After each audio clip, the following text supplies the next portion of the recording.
What is up, everybody? Welcome back to another Pitching Ninja's filthiest pitches of the day. Remember, before we get to those pitches, hit that subscribe button. Join Ninja Nation. And now, without further ado, here are my filthiest pitches of the day. I'm going to start with Logan Allen, who had 6 strikeouts in 5 innings, giving up 1 run. He had these fastballs and nasty sweepers.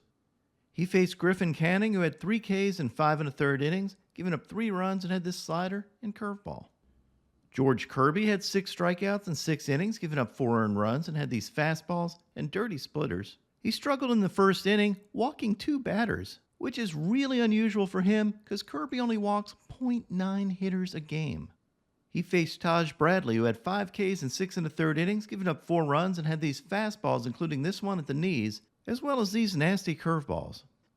Paul Blackburn had 5 Ks in 3 innings, giving up 2 runs. His pitch count got a little out of control, which is why he only pitched 3 innings, but he did have this sinker and slider. He faced Jordan Montgomery, who had 6 Ks in 5 2/3 innings, giving up 5 runs, and had these fastballs and curveball for a sword. Mackenzie Gore had 4 Ks in 4 innings, giving up 4 runs, and had this elevated slider. He faced off against Emmett Sheehan, who had 4 Ks in 4 1/3 innings, giving up 5 runs, and had this slider. Ty Block had 6 Ks in 5 innings, giving up 4 runs, and had these fastballs and painted cutter. He faced Kyle Harrison, who had 5 Ks in 5 innings, giving up 3 earned runs, and had this nasty slurve.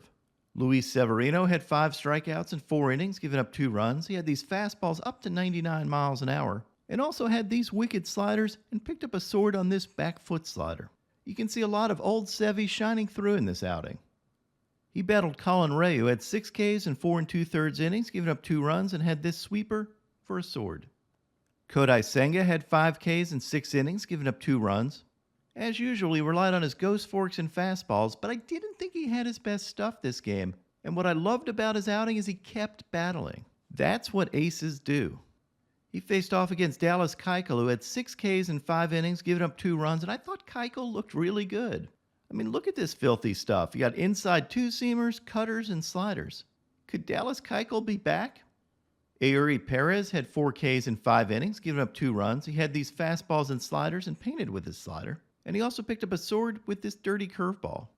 Not his best outing, but still pretty solid. He faced Christopher Sanchez, who had 4 Ks in 5 scoreless innings and had this 2-seamer and dirty changeup. Mike Clevinger was outstanding yesterday with 7 strikeouts and 7 scoreless innings, giving up 3 hits. He had these fastballs up to 97 miles an hour, his cutter, his slider, and these changeups, and got a sword. He battled Reese Olson, who had 5 Ks in 6 2/3 innings, giving up 2 runs on only 2 hits. Olson took a no-hitter into the 7th inning and relied on his fastballs, changeups, sliders, and curveballs. Pretty much was commanding his whole arsenal. Kyle Bradish was really good yesterday, going 6 innings with 9 Ks, nice, giving up only 2 runs. He had these fastballs, hammer curveballs, as well as these wicked sliders. And he faced Tanner Houck, who had 5 Ks in 5 1/3 innings, giving up 5 runs, and had these filthy sliders. Yusei Kikuchi had a really good outing with 8 strikeouts in 5 innings, giving up 1 run, and had these fastballs and sliders, and his awesome high-energy K follow-throughs. Blake Snell had 8 Ks in 6 innings, giving up only 2 runs, remaining the Major League ERA leader. He really shut down the high-powered Houston offense, dominating them with this mix of curveballs and sliders. And those pitches are ridiculous for Snell. His curveball has a 55% whiff rate this season, and his slider almost a 54% whiff rate. Heck, his changeup has a 49% whiff rate, which is part of the reason why he can walk so many hitters but still get out of innings. Filthy stuff from Blake Snell. He outdueled Hunter Brown, who had 5 Ks in 4 1/3 innings, giving up 6 runs, and had this painted 98-mile-an-hour fastball, as well as his knuckle curve. Bryce Elder was really good yesterday with 9 strikeouts in 7 innings, giving up only 2 runs. He painted over and over again with his sinkers, and also mixed in some nasty sliders. The 9 Ks were a season high for Elder, and I thought he looked really good. I keep waiting for hitters to catch up to him, but maybe they won't. Greg Maddux told me that Bryce Elder had the same fastball that he had, with more velo. And if you haven't checked it out already, remember to check out that interview. It's great. You were working with Bryce Elder on a cutter. Do you like the way he throws generally? Is he one of those guys that you would watch and say, hey, this guy's got a little bit of Greg Maddux in him? Yeah, same type of fastball. I saw him pitch once or twice this year, and Obviously, it was a lot faster than mine, but it had the same type depth on it, I think, as mine did. Elder outdueled Mitch Keller, who had 4 strikeouts in 5 innings, giving up 8 runs, and had this curveball and cutter. My filthiest starting pitchers of the day are a tie, and they both faced off against each other. Jameson Taillon had 9 Ks in 6 scoreless innings, giving up only 1 hit. He picked up Ks on his fastballs, cutters, and curveballs, and this is by far the best I've seen Taillon look all year. I thought he tunneled his pitches really well, and here are a couple of overlays that show it. Here's a 94-mile-an-hour fastball and an 82-mile-an-hour curveball.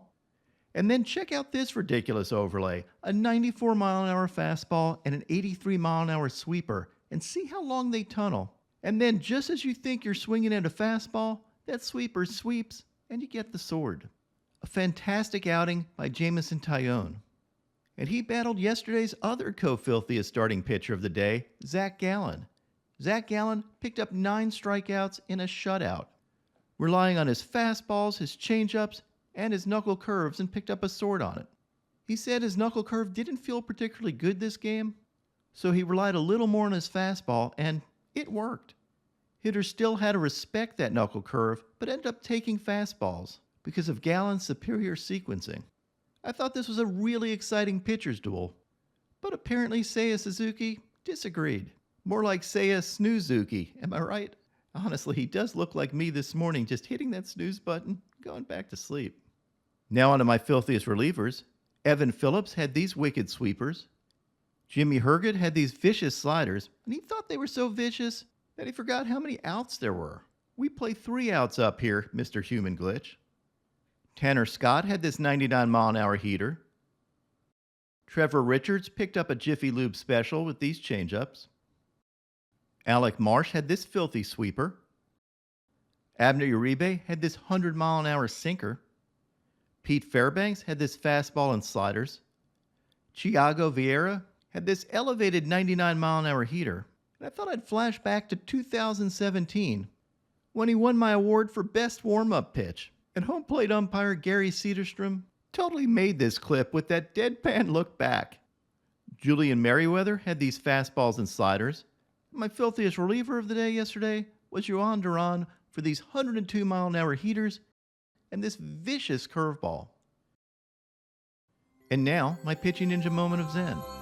It's Bernie Sanders making a ridiculous play on this comebacker. Look at that snag. I know many of you thought he was a lefty, but nope, he actually throws righty. I decided to pair Bernie Sanders' gold glove mechanics up against another gold glover, Greg Maddux, and look, their fielding mechanics are almost identical. What is up, everybody? My picks of the day today are a 3-leg parlay. I'm going to start out with Michael King for 5Ks or more, then take Merrill Kelly for 5Ks or more, and top it off with Aaron Nola for 6Ks or more. What would your picks of the day be?